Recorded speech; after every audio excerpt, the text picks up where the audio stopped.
Texas Week. Albert Hernhuter, published, 1954. Categories: fiction, science fiction, short stories. Copyright. Please read the legal notice included in this ebook and/or check the copyright status in your country. Transcriber's note: this e-text was produced from Fantastic Universe January 1954. Extensive research did not uncover any evidence that the U.S. copyright on this publication was renewed. Minor spelling and typographical errors have been corrected without note. The slick black car sped along the wide and straight street. It came to a smooth stop in front of a clean white house. A man got out of the car and walked briskly to the door. Reaching out with a pink hand, he pressed the doorbell with one well-manicured finger. The door was answered by a housewife. She was wearing a white blouse, a green skirt and a green apron trimmed with white.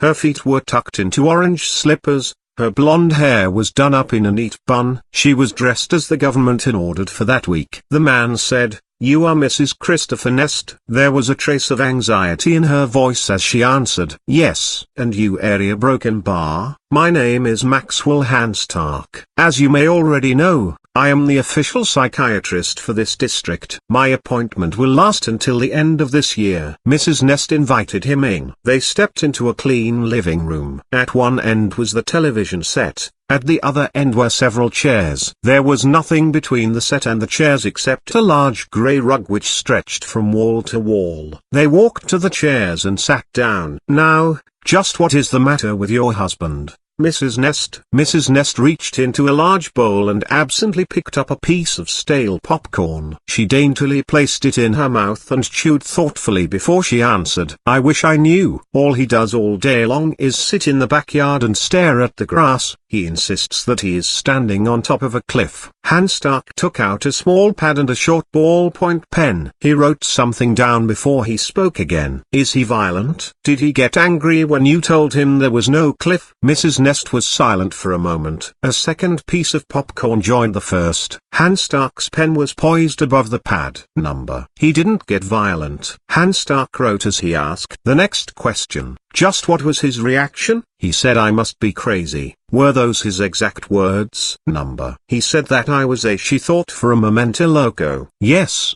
that was the word." "Loco?" "Yes." "He said it just like those cowboys on the television." Hanstark looked puzzled. "Perhaps you had better tell me more about this. When did he first start acting this way?" Mrs. Nest glanced up at the television set, then back at Hanstark. "It was right after Texas Week. You remember they showed all of those old cowboy pictures?" Hanstark nodded. "Well, he stayed up every night watching them. Some nights he didn't even go to sleep. Even after the set was off, he sat in one of the chairs, just staring at the screen. This morning, when I got up, he wasn't in the house. I looked all over but I couldn't find him. I was just about ready to phone the police when I glanced out the window into the backyard, and I saw him." "What was he doing?" "He was just sitting there in the middle of the yard, staring. I went out and tried to bring him into the house. He told me he had to watch for someone. When I asked him what he was talking about, he told me that I was crazy. That was when I phoned you,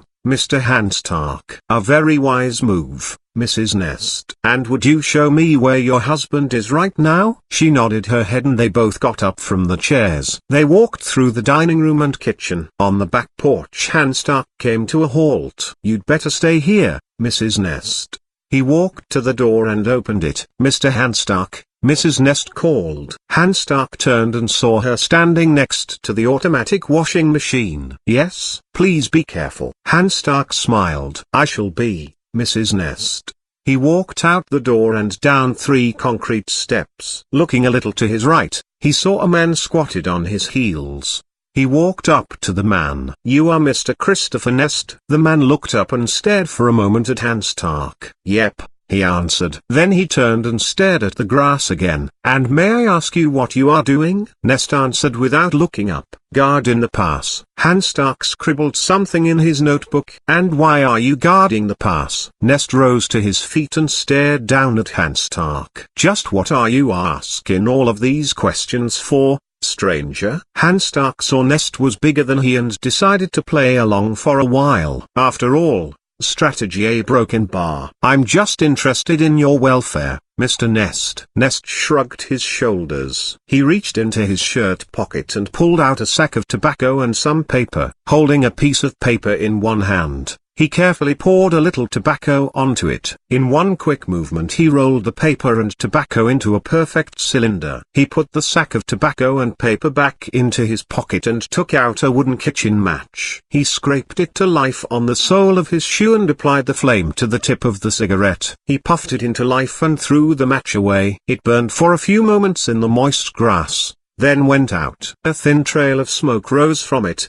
and then was gone. "Why are you guarding the pass?" Hanstark asked again. Nest resumed his crouch on the grass. "Nooses around that dirty Dan the cattle rustler is gonna try to steal some of my cattle." He patted an imaginary holster at his side. "And I aim to stop him." Hanstark thought for a moment. Strategy A. He must use strategy A broken bar, Mr. Nest. He waited until Nest had turned to him. "Mr. Nest, what would you say if I told you that there was no pass down there?" "Why shucks, partner, I'd say you'd been chewing some loco weed. And if I could prove it," Nest answered after a moment's pause, "why then, I guess I'd be loco." Hanstark thought it was going to be easy. "Mr. Nest, it is a well-known fact that no one can walk in midair, is that not true?" Nest took a deep drag on his cigarette and blew the smoke out of his nostrils. "Sure. Then if I were to walk out above your pass you'd have to admit there is no pass." "Reckon so." Hanstark began to walk in the direction of Nest's cliff. Nest jumped to his feet and grabbed the official psychiatrist by the arm. "What are you trying to do?" Nest said angrily. "Kill yourself?" Hanstark shook free of his grasp. "Mr. Nest, I am not going to kill myself. I am merely going to walk in that direction." He pointed to where the cliff was supposed to be. "To you it will look as if I were walking in midair." Nest dropped his hands to his sides. "Shucks, I don't care if you kill yourself. It's just that it's liable to make the cattle nervous." Hanstark gave him a cold glare and began to walk. He took 3 paces and stopped. "You see, Mr. Nest, there is no cliff." Nest looked at him and laughed. "You just take one more step and you'll find there is a cliff." Hanstark took another step along one. His face bore a surprised look as he disappeared beneath the grass. His screams could be heard for a moment before he landed on the rocks below. Nest walked to the edge of the cliff and looked down at the mangled body. He took off his hat in respect. "Little fella had a lot of guts." Then he added, "Poor little fella." He put his hat back on and looked down at the entrance to the valley. A horse and rider appeared from behind several rocks. "Dirty Dan!" Nest exclaimed. He reached down and picked up his rifle. The end. Thank you for listening. Free Audiobooks channel. If you like the audiobook, please do not forget to click like and subscribe buttons.